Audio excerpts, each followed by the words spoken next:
Humph, you're just a bottom-of-the-barrel subcontractor designer, barely scraping by thanks to my company, and you can't even show a shred of gratitude by getting on your knees? I ran into my ex-girlfriend at a client's wedding, and that was the first thing she said to me. As I looked at her, I couldn't help but think, I really used to love this woman? I felt pathetic, sad, and just completely stunned. Ugh, I seriously made the right call dumping you. Still dressing like you're broke. And you call yourself a designer? You've got no taste, no money, just a complete loser.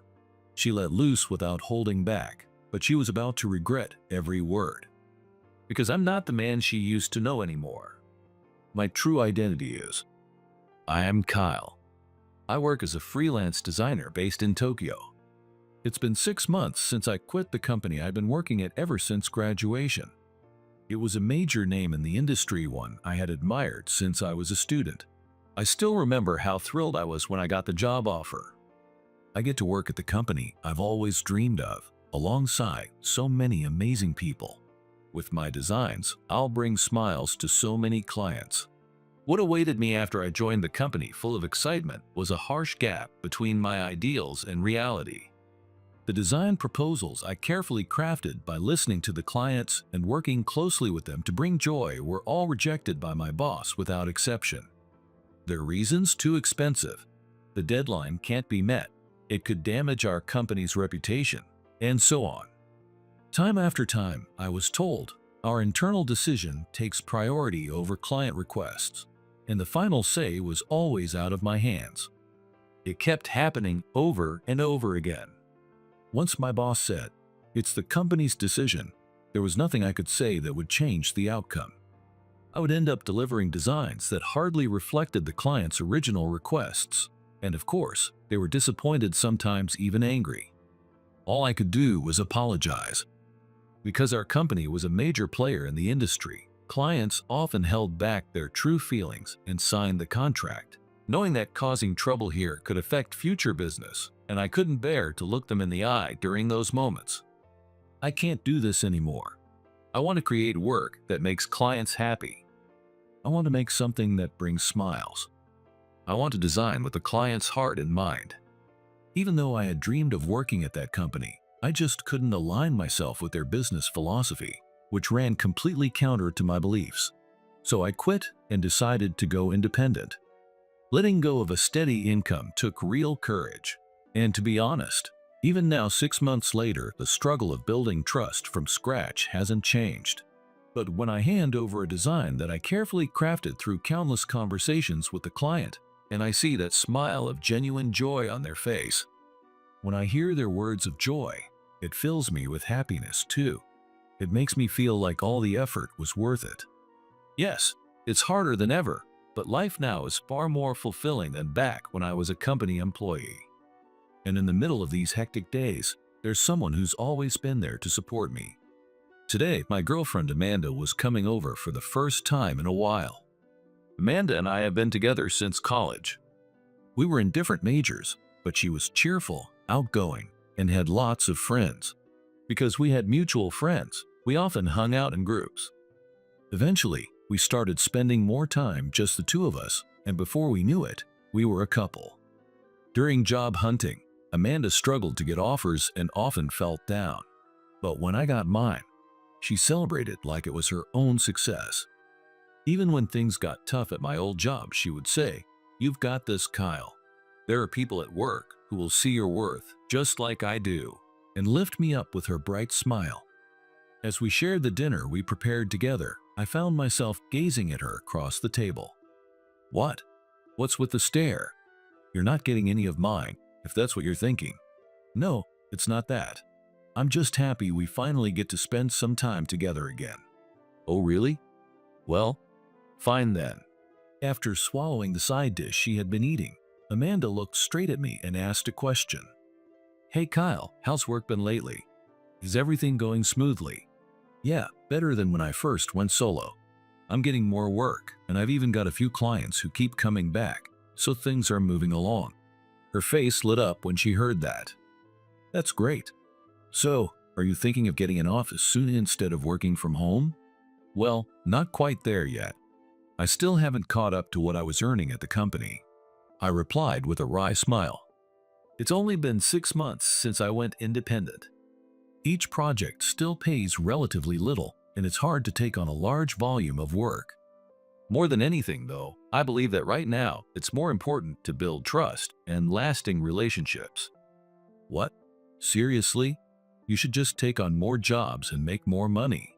Or why not raise your rates? With your skills, I bet you could charge a lot more. Amanda frowned at my answer at first, but then leaned in with growing excitement, as if she had just come up with a brilliant idea. Taken aback by her energy, I still responded calmly. I really appreciate you saying that, but I want to take the time to truly connect with each client and create something meaningful.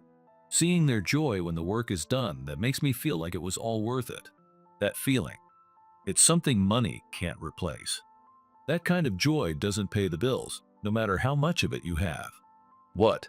Her cold tone caught me completely off guard, and I stared at her in disbelief. Noticing both my expression and the silence in the room, Amanda suddenly raised her voice. Honestly, Kyle, this is exactly what I mean when I say you're naive or just out of touch. If you keep dragging your feet like this, you'll never become a company president. It's really frustrating. From now on, I'll give you advice. Just start taking more jobs, make loads of money, and hurry up and become a CEO, okay? I'm tired today, so I'm going home. With that, Amanda stood up, leaving the rest of the food untouched, and walked out of my apartment as if she had said everything she needed to. Left behind, I sat there in the now silent room, dumbfounded, my mouth slightly open like an idiot, unable to fully process what had just happened. From that day on, every time Amanda saw me, she would start giving me advice like, have you gotten more work? Did you raise your rates? Your way of doing things is inefficient, and you need to make money faster and get yourself an office. Never I didn't follow her suggestions. Her tone became more and more aggressive. I'm being generous enough to give you all this advice, and you still don't get it? Or what is it that you're so used to being poor you've given up on trying to succeed? Are you planning on falling so far you can't even afford to eat? She'd say, sneering at me. Her advice soon turned into outright contempt, constantly belittling me for being poor. She was no longer the Amanda I once knew. I've had enough. Let's break up. One day, Amanda barged into my place like she always did, plopped herself down on the living room chair, and coldly announced it without even looking at me. Oh, so you were thinking the same. I listened to her words with a strange mix of sadness and relief. I was just about to thank her for everything when, finally, what a relief. Now I can be free from this gloomy, penniless entrepreneur.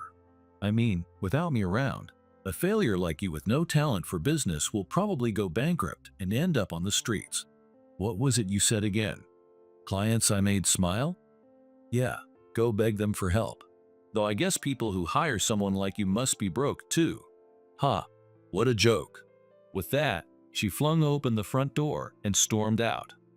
After Amanda and I broke up, I threw myself into work more than ever. I knew this wasn't something that would bring results overnight. That's why I focused on the clients who trusted me, carefully crafting each project, valuing every conversation, and cherishing the smiles of satisfaction when we completed a job together. I put my all into understanding their needs and doing work that met their expectations. Because if I kept doing that, I truly believed I'd eventually connect with even more people, and that those connections would lead to something greater. About a year had passed since then.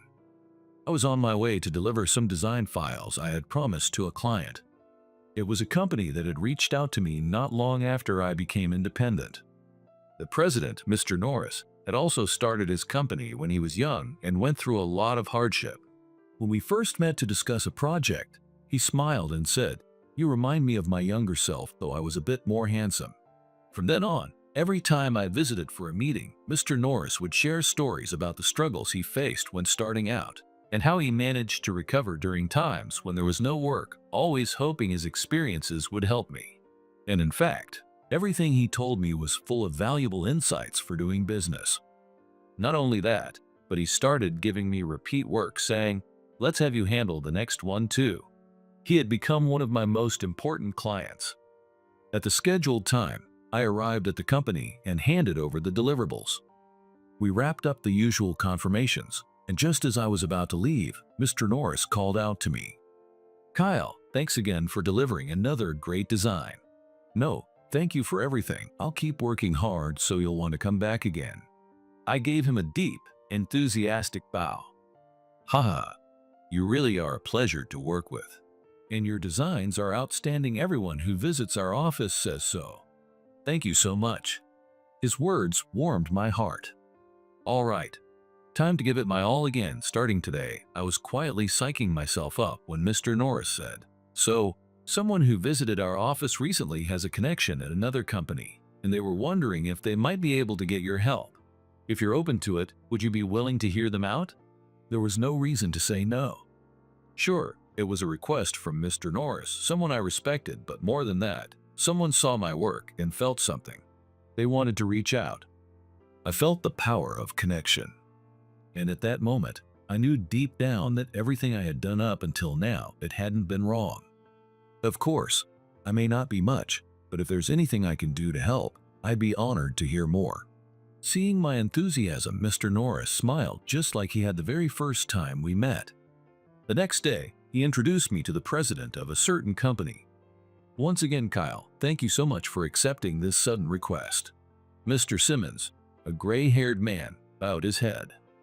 No, I should be the one thanking you. I truly appreciate the opportunity. I bowed my head as well. So, regarding your request for my help, would you mind sharing the details with me? Yes. The truth is, we've taken on a design project at our company, but due to changes on the client's end, the deadline was suddenly moved up quite a bit. As you can see, we're a small company with limited designers. We plan to divide the work among the available team members, but of course, this is when the revisions and change requests all started piling up. At that point, Mr. Simmons let out a deep sigh. It's a project we need to begin immediately, but we're extremely short on staff. While I was at a loss, I remembered a poster someone told me about. One they said was just fantastic. After reaching out to everyone I could think of, I finally asked my friend about the designer of that poster. And that led me to you, Kyle. After finishing his story, Mr. Simmons looked me straight in the eyes and bowed deeply. I know I'm asking a lot, but please would you be willing to collaborate on this project with our in-house designer? Then he continued, to be honest, we won't be able to pay you much for this project, but if we succeed, I'd like to continue working with you and offer more design jobs in the future. Please, I hope you'll consider it. After hearing everything, I responded, Mr. Simmons, please raise your head. If someone like me can be of help, I'd be glad to support you. I also want to honor the connection made by Norris, who's been a great mentor to me. Relief washed over Mr. Simmons' face as he heard my answer. Thank you. Your design work was truly wonderful. We're very happy to have this opportunity to work with you.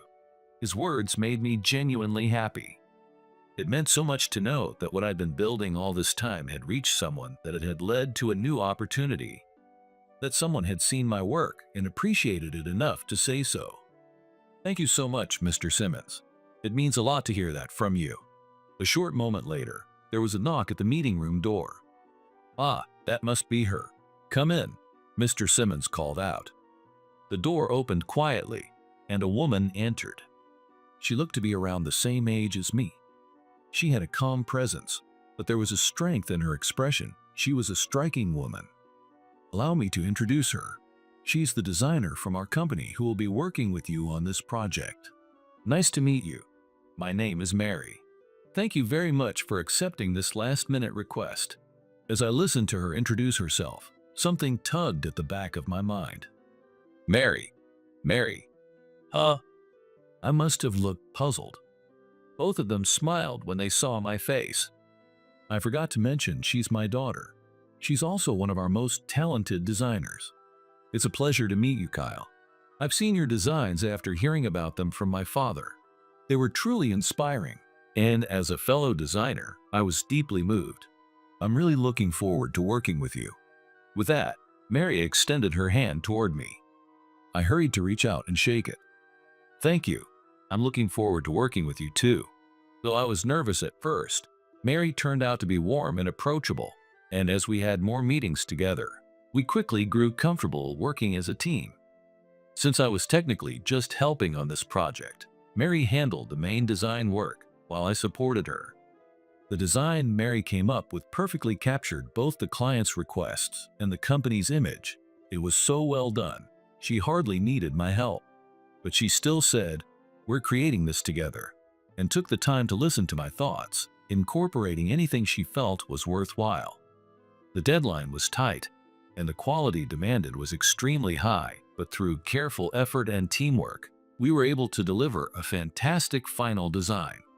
Working with Mr. Simmons and Mary taught me so much, both as a designer and as a person. It was a truly meaningful experience, worth far more than the compensation. Just as he promised, Mr. Simmons offered me ongoing work after the project's success. He even introduced me to new contacts. To this day, he remains one of my most important mentors. Thanks to the connections I made with people like him, my work began to steadily grow and finally gain momentum. A few months later, I found myself at a well-known wedding venue in Tokyo. The place was filled with guests, all sharing in the joy of today's happy couple. The atmosphere was bright and full of love. At the entrance to the venue, the welcome board read, "Samuel and Mary." Yes, today I had been invited to the wedding of Mary, the daughter of Mr. Simmons. I sat at a table with other guests from the business side, waiting for the bride and groom to make their entrance. While chatting with some of the other attendees, an announcement came over the speakers. It was time. Everyone turned their attention toward the entrance of the hall. Amid the bright music and enthusiastic applause, the groom, Samuel, and the bride, Mary, made their entrance. I joined in the applause, celebrating the couple with heartfelt claps. Mary looked beautiful and so incredibly happy.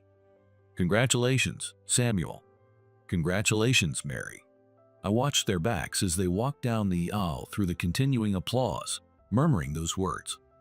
The reception moved along smoothly, and eventually it was time for the bride and groom to change outfits. I stood up to use the restroom. Maybe it was because I wasn't used to attending weddings, but I realized I had been more nervous than I thought. My shoulders and lower back felt stiff, so I stopped in the empty hallway outside the restroom to stretch a bit. "Kyle?" "Oh, yes?"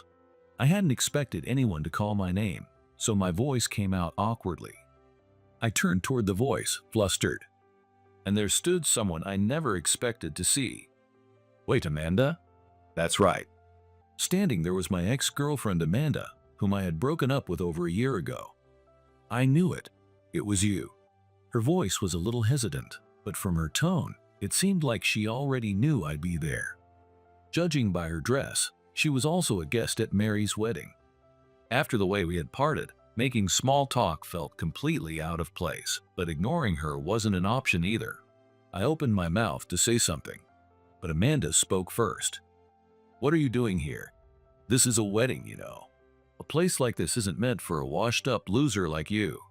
She hadn't changed one bit. That same condescending look. Those same harsh words. I was so fed up I turned to walk away without saying a word. But seeing me stay silent only fueled Amanda's insults. "Oh, I get it. Are you obsessed with that woman and stalking her or something?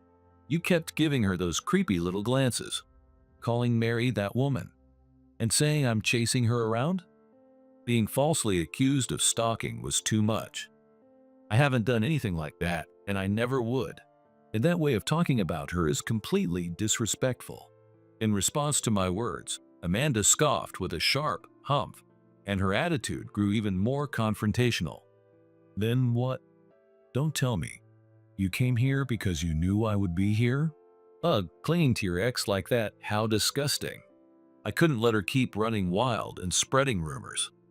Though I was completely exasperated by her rambling, I cut in. "Hate to ruin the drama, but I was invited as a guest on the bride's side. I've been working with Mary's company." "Oh, really? Working with our company, huh?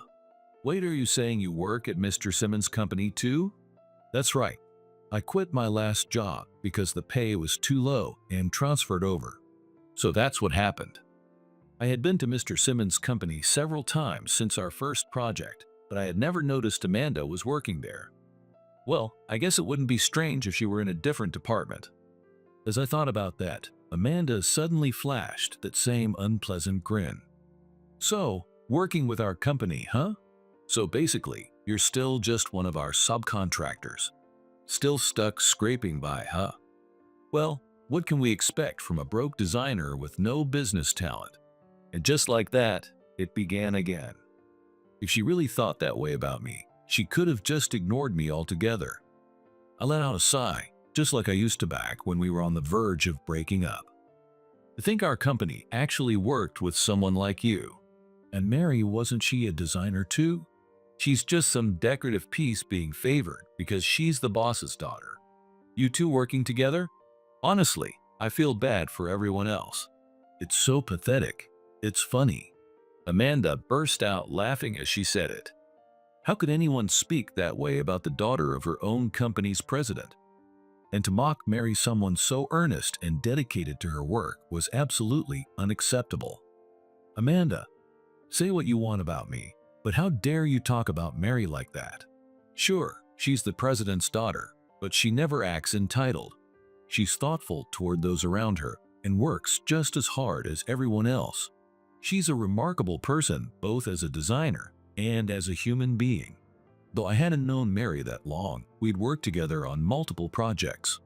I had seen firsthand her character, her attitude toward work, her passion for design. Every part of her was admirable.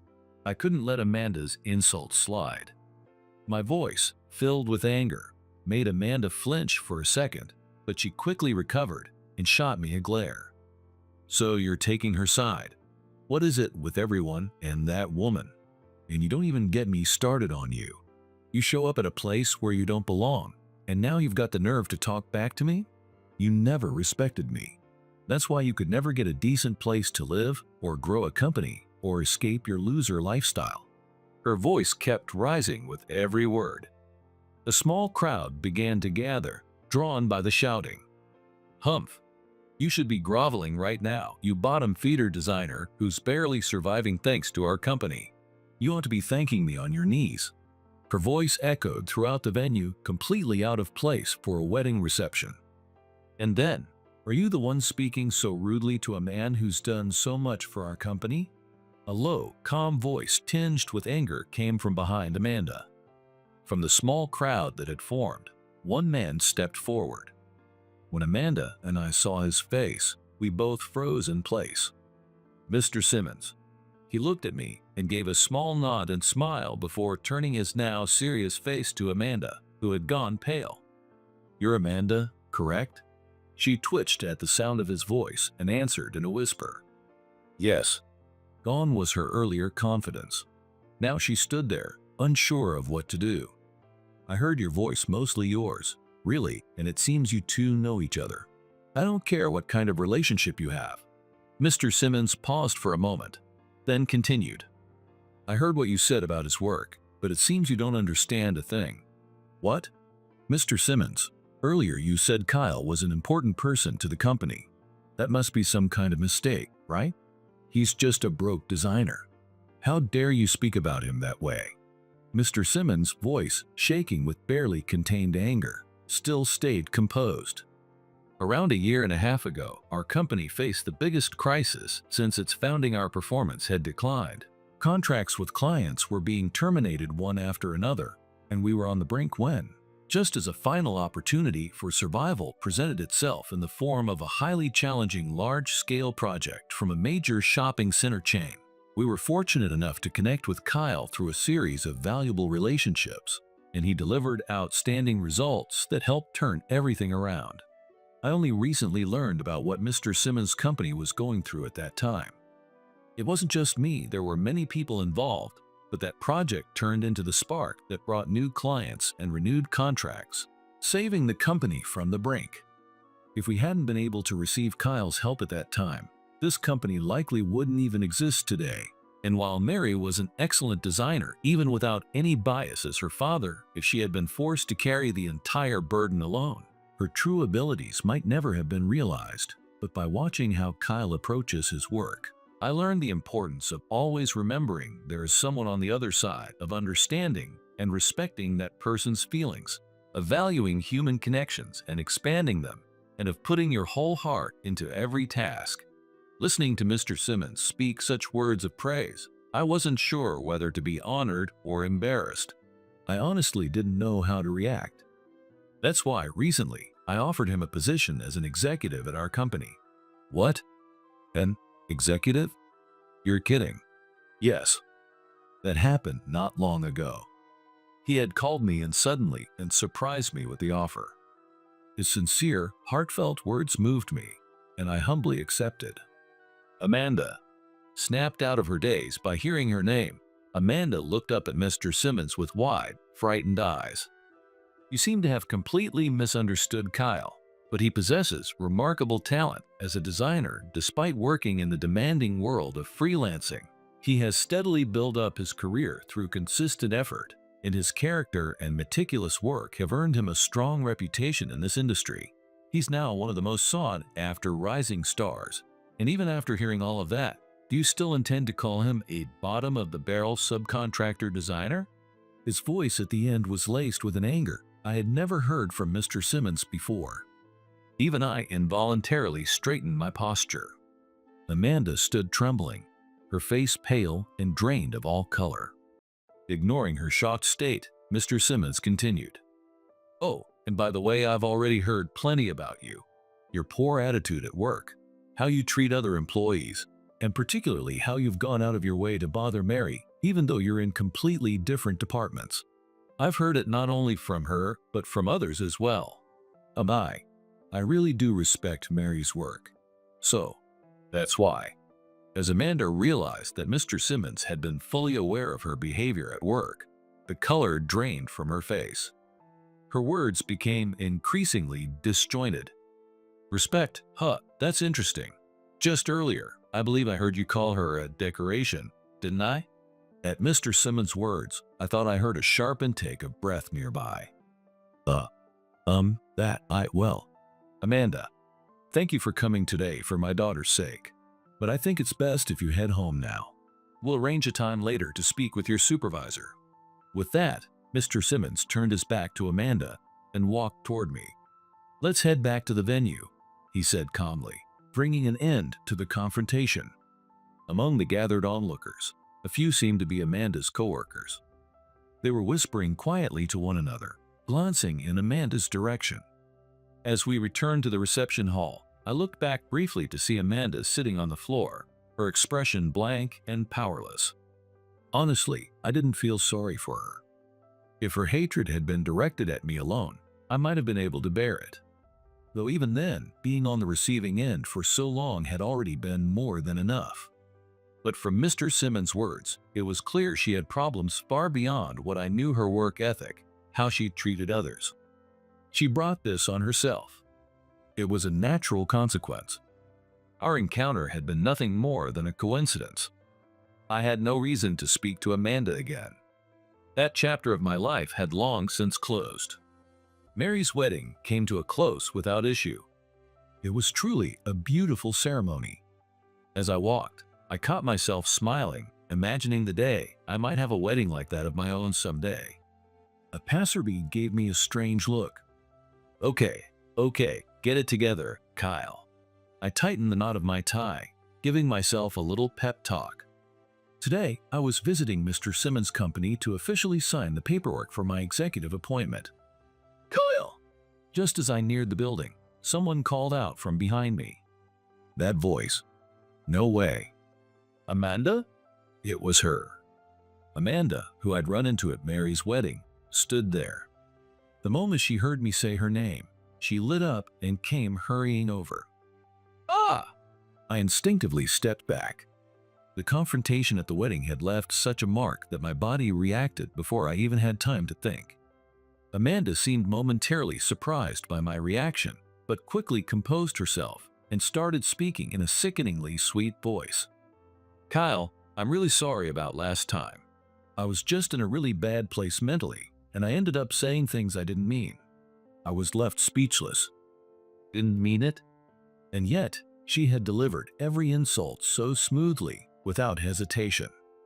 Just like before, she took my silence as an opening and pressed on. I always knew you had real talent, Kyle. I really did. It's just, I knew you were capable of so much more. So I kind of said those things to push you, you know? You've got to be kidding me. I sighed, shaking my head. Even if that were true, there are lines you don't cross, things you simply don't say. And it wasn't just me you insulted, Mary too. That's why I wanted to apologize. For before, and for everything. With a face on the verge of tears, she reached out to grab my hand, but I stepped back. And with a firm voice, I said clearly, "No, you don't need to apologize anymore." Hearing those words, Amanda's face lit up, mistaking them for forgiveness. Then, does that mean? Don't get the wrong idea. I'm not asking for an apology. I'm asking you to stay out of my life from now on. A clear rejection. I had no intention of reconnecting with Amanda. I didn't want to waste any more of my energy on something so toxic. But Amanda wouldn't back down. But we used to be so close. I won't say those awful things anymore. I know you've changed, Kyle, and I know I can be better too. Changed, huh? Yeah, I mean, now you've got a successful career, money, a secure future. There's nothing to worry about anymore. So there's no reason we can't be together. She blurted it all out in one breath, then suddenly pressed herself against my arm. I wanted to pull away, but she was a woman. Physically forcing her off wasn't something I could do lightly. I tried to shake her off gently. Kyle, come on. Let's start over. I can be a great wife, you know? Let me be the wife of a CEO. Enough already. Taking advantage of a brief moment when she tried to cling even closer, I finally managed to pull my arm free. Ah, don't be so rough, she screamed, apparently forgetting we were out in public. To a passerby, this probably looked like some messy lover's spat, a real scene. I'd had enough. Just as I was trying to figure out what to do with Amanda in her agitated state, I heard a laid-back voice from behind me say, "What's going on?" It didn't match the tense atmosphere of the moment at all. The moment I heard that voice, a smile instantly spread across my face. She smiled back at me and gently placed her hand over my left hand. "Sylvia." "Kyle, we were all getting worried since we hadn't heard from you after your message. I'm so sorry." Amanda, clearly startled by the sudden appearance of a stranger, stood there in confusion. But as our conversation continued and she began to feel left out, she suddenly raised her voice. "Hey, who is this woman and why is she clinging to you all of a sudden?" She looked like she was about to explode. Sylvia, completely calm, responded with a graceful bow. "Nice to meet you. My name is Sylvia. You must be Amanda, correct? I've heard about you from my father and my sister." "What? How do you know who I am?" "Wait, Sylvia? Your father and sister? Don't tell me." "That's right. This is Sylvia, Mr. Simmons' younger daughter and Mary's sister. And she's someone very special to me. She's my fiancée." I turned to look at Sylvia as I said it. She looked back at me, blushing slightly with a shy smile. I'm still not used to it. It makes me a little embarrassed. When you say that, it makes me blush too. Maybe we were radiating happiness a bit too much, but I didn't care.